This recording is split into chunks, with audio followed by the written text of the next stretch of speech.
Titik terendah. Pasti banyak banget sih titik terendah gue. Karena dari umur 12 tahun aja gue udah mulai dari umur 8 tahun aja gue udah mulai kerja sampai di umur sekarang. Jadi udah sekitar 12 tahun lebih gue besar di entertain. Jadi jarang ketemu sama mami dan daddy. Jadi pasti banyak banget titik terendah gue. Dan lagi pula gak semuanya bisa gue ceritain ke nyokap, bokap, ataupun sama Angel. Gue bener-bener ngerasa gue udah gendut banget, gue pasti gak makan, jarang banget makan. Tapi kalau misalkan gue ngerasa gue lagi gak kepengen diet, apapun itu gue makan. Apapun itu pasti gue makan. Kayak tadi gue habis makan junk food malam, pasti jam 12-an, jam 1, jam berapapun itu, kalau misalkan gue habis pulang syuting pasti gue masak, atau nggak gue makan, gue nyemil. Dan di satu lemari itu isinya cemilan semua dan udah habis. Tuh lihat double chin gue udah mulai kelihatan. Dan gue emang udah gendutan dari yang awal. Kenapa potong rambut kakak? Kenapa ya? Karena gue tuh udah lama banget panjang. Dan semakin panjang, kok berisik banget ya, mohon maaf. Oh, saya mbak sih. Hai, ini kakak Saya mbaknya. Angel juga punya akun YouTube, tapi mendingan kalian jangan ditonton, langsung diblok aja. Nama akun YouTube apa sih, Kak? Angelika Manopo. Terus gue potong rambut aja sih karena gue udah bosan banget panjang dan pengen kelihatan lebih fresh dan beda aja sama Amanda yang dulu ya, mungkin bisa dibilang buang sial kali ya. Coy, amit-amit gak bercanda. Kakak lagi deket sama siapa? Dari Gladys._09. Aku yang deket. Kalau lagi deket sama siapa? Wow, gue aja, gue ngerasa aja gue kasihan loh sama diri gue sendiri. Kenapa? Karena nggak tahu ya, mungkin karena lagi corona kali ya, say. Jadi mereka pada takut kayak udah mulai deket tapi nggak bisa ketemuan kan karena ada social distancing kan. Jadi ya, atau nggak emang nggak laku atau gue bukan tipenya kali ya, gue nggak tahu. Tapi bener-bener sama sekali nggak ada yang deketin. Oh, sedih. Tapi gue biasanya sih sebenarnya gue juga buka hati sih, tapi ya emang mungkin Tuhan belum ngasih aja kali ya. Nih, soalnya gue malas jawab sih, tapi oke lah. Soalnya dari tadi pertanyaan ini mulu. Dari Vidi_Kurniawan. Cewek secantik Mbak percintaannya gak mungkin suram, banyak yang suka. Ya Anda gak tahu. Anda gak tahu seperti apa yang sudah saya jalani. Iya gak Kak?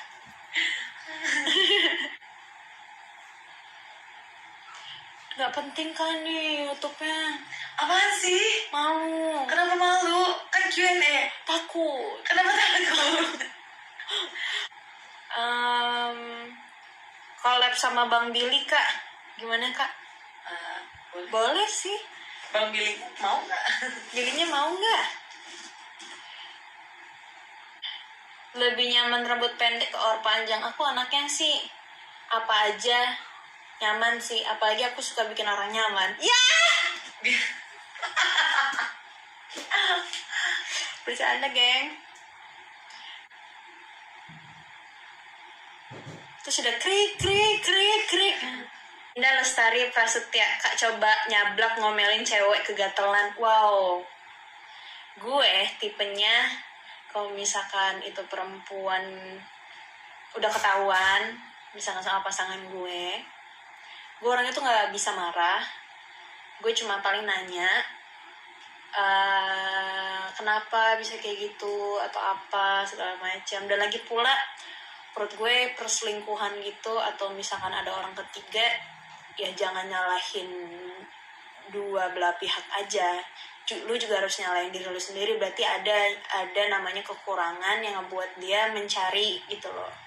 Tapi kalau misalkan lo udah introspeksi diri dan lo udah ngerasa, lo udah tanya maunya dia apa, ataupun lo gak perlu harus tanya tapi lo udah ngasih yang terbaik tapi dia tetap ngelakuin kayak gitu, ya itu namanya udah sifat. Udah gak bisa kayak gimana-gimana. Dan lagi pula emang gak ada yang bisa long lasting kan di dunia ini. Gak ada namanya yang benar-benar cinta sejati yang kayak gimana-gimana. Karena pada akhirnya semua akan diambil sama yang maha kuasa. Gitu deh, omongan gue gak penting. Ulang lagi ya. Kenapa sih? Habisin durasi aja. Ini gak habisin durasi sih. Pertanyaan pertama, Kak, aku di mana sih? Serius, lu nanya juga yang serius. Lu juga harus lihat dong. Aku sedih. Oke, pria idaman kakak yang kayak gimana sih? Apa aja sih gue orangnya nggak muluk-muluk sih. Yang pastinya yang setia, terus baik, ngemong kalau bisa, karena gue orangnya juga ngemong sih. Jadi kalau misalkan sama-sama ngemong kan enak. Kak, cara maintain keuangan versi Kamanda apa sih dari holic.greethole? Cara maintainnya apa ya? Gue tuh dulu tuh semua keuangan gue dipegang sama nyokap, semuanya. Jadi gue nggak pernah terima uang sepeser pun dari syuting. Tapi semakin besar ini kan gue juga udah semakin banyak kan gue harus bayar mobil segala macam. Terus akhirnya dikasih ke gue. Terus akhirnya nyokap paling tinggal minta kayak sebulan ini pengeluarannya segini. Terus akhirnya udah, gue lagi syuting nggak syuting ya gue gimana pun itu harus ngasih ke nyokap, dan itu harus lebih. Jadi supaya ada pegangan juga. Jadi sewaktu-waktu gue lagi nggak ada syutingan ataupun ya amit-amit lagi kena musibah atau apa, ya masih ada pegangan aja gitu sih. Dan gue juga harus tetap save money juga gitu, jangan terlalu boros. Kakak, kalau virus corona udah nggak ada, kira-kira yang bakal kakak lakuin pertama kali apa? Dari Novia Lestari. Yang pastinya kalau misalkan COVID-19 ini udah bener-bener udah clear di semua negara atau di semua daerah, gue rencananya gue pengen liburan setidaknya ke Bali. Lagi pengen refreshing, pengen ketemu sama pantai, dengerin lagu, chill gitu, kayak asik banget deh. Apalagi sama gandengnya nih kan, kalau ada. Tapi gak ada. Makanan favorit Manda apa? Sebelah. Udah kali ya. Baru 6 menit sih. Rendahnya sekalian gimana caranya bangkit dari itu semua? Titik terendah. Pasti banyak banget sih titik terendah gue. Karena dari umur 12 tahun aja gue udah mulai, dari umur 8 tahun aja gue udah mulai kerja sampai di umur sekarang. Jadi udah sekitar 12 tahun lebih gue besar di entertain. Jadi jarang ketemu sama mami dan daddy. Jadi pasti banyak banget titik terendah gue. Dan lagi pula gak semuanya bisa gue ceritain ke nyokap, bokap, ataupun sama Angel sendiri. Yang pasti mungkin dari lingkungan. Tapi gue jarang cerita sama orang-orang yang kayak se-entertain. Gue lebih banyak temennya itu di balik layar semua sih. Contohnya kayak kru. Gue tuh sahabatan banyak banget sama kru. Dan mereka tuh posisinya kayak udah punya istri, punya suami gitu loh. Atau mereka single parent atau gimana. Dan lika-liku kehidupan mereka mungkin lebih ke kayak sinetron banget gitu loh. Jadi kalau misalkan gue ada problem masalah percintaan atau apa, kadang-kadang mungkin gue curhat sama mereka selalu ngasih wawasan yang baik buat gue. Jadi gue jadi tambah lebih dewasa. Dan balik lagi, kalau misalkan untuk supaya gue lebih strong ya, mindset gue cuma siapa lagi yang bisa nolong lo kalau misalkan bukan diri lo sendiri. Ya siapa lagi yang bisa nguatin lo kalau bukan diri sendiri.